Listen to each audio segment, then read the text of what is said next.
College പരിപാടിക്കിടെ principal mic പിടിച്ചു വാങ്ങിയതിൽ പ്രതിഷേധിച്ച് ഗായകനും സംഗീത സംവിധായകനുമായ ജാസി ഗിഫ്റ്റ് വേദിയിൽ നിന്നിറങ്ങിപ്പോയി. വ്യാഴാഴ്ച എറണാകുളം കോലഞ്ചേരി സെന്റ് പീറ്റേഴ്സ് കോളേജിലായിരുന്നു സംഭവം. ജാസി ഗിഫ്റ്റിനൊപ്പം പാടാനെത്തിയ ആളെ പ്രിൻസിപ്പൽ പാടാൻ അനുവദിക്കാതിരുന്നതിനെ തുടർന്നാണ് പാട്ട് പൂർത്തിയാക്കാതെ ഗായകൻ ജാസി ഗിഫ്റ്റ് വേദി വിട്ടത്. കോളേജ് ദിനാഘോഷത്തിന് വിദ്യാർത്ഥികളുടെ ക്ഷണപ്രകാരം മുഖ്യാതിഥിയായാണ് ജാസി ഗിഫ്റ്റ് എത്തിയത്. തുടർന്ന് വിദ്യാർത്ഥികളുടെ അഭ്യർത്ഥന പ്രകാരം ഗാനം ആലപിക്കുകയായിരുന്നു. പാട്ട് പാടുന്നതിനിടയിലാണ് പ്രിൻസിപ്പൽ വേദിയിലേക്ക് എത്തിയത്. ജാസി ഗിഫ്റ്റ് മാത്രം പാട്ട് പാടിയാൽ മതിയെന്നും കൂടെയുള്ളയാളെ പാടാൻ അനുവദിക്കില്ലെന്നും ജാസി ഗിഫ്റ്റിന്റെ കയ്യിൽ നിന്ന് മൈക്ക് വാങ്ങിക്കൊണ്ട് അവർ അറിയിച്ചു. ഇതേ തുടർന്ന് ഗായകർ വേദി വിട്ടിറങ്ങി. സജിൻ ജയരാജ് കൂടി പാടിയപ്പോഴാണ് അവർ ഇടപെട്ടത്. ജാസി ഗിഫ്റ്റിനെ മാത്രമാണ് പാടാൻ വിളിച്ചിട്ടുള്ളതെന്നും വേറെ ആരും കൂടെ പാടേണ്ടെന്നും അവർ പറഞ്ഞു അത്രേ. പാട്ട് പാടുന്നതിനിടെ വേദിയിലെത്തിയ പ്രിൻസിപ്പൽ നിർബന്ധപൂർവ്വം ജാസി ഗിഫ്റ്റിൽ നിന്ന് മൈക്ക് പിടിച്ചു വാങ്ങുകയായിരുന്നു.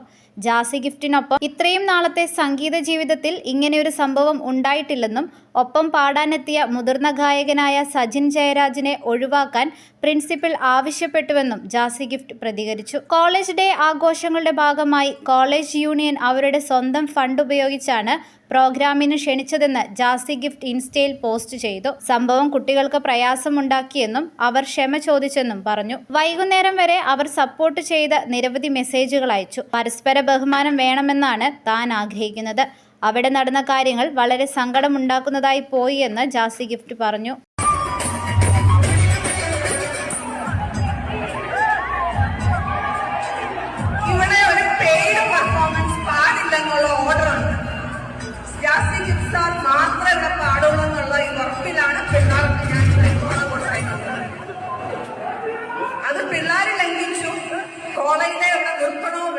ഇതിൽ ഇൻസൾട്ടായിട്ട് ഞങ്ങൾക്ക് ഫീൽ ചെയ്തൊരു കാര്യം, ഞങ്ങൾ പാടിക്കൊണ്ടിരുന്നപ്പോഴത്തേക്ക് ഒരു മുന്നറിയിപ്പില്ലാതെ വന്ന് മൈക്ക് പിടിച്ചു വാങ്ങിച്ചിട്ട് പരിപാടി തടസ്സപ്പെടുത്തുകയായിരുന്നു ചെയ്തത്. ആക്ച്വലി നമുക്ക് പാടുക എന്നുള്ള സംഭവത്തിനാണ് നമ്മൾ കോളേജുകളിൽ പോകുന്നത്. നമ്മുടെ പ്രസംഗമല്ല ആൾക്കാർക്ക് കേൾക്കേണ്ടത്, പാടുക തന്നെയാണ്. പാടിക്കൊണ്ടിരിക്കുമ്പോഴത്തേക്ക് ഒരു ആർട്ടിസ്റ്റിന്റെ മൈക്ക് വാങ്ങിച്ച് ആ പാട്ട് നിർത്താൻ പറയുന്നത് ഒരു ഭയങ്കര ഇൻസൾട്ടിങ് ആയിട്ട് തോന്നി.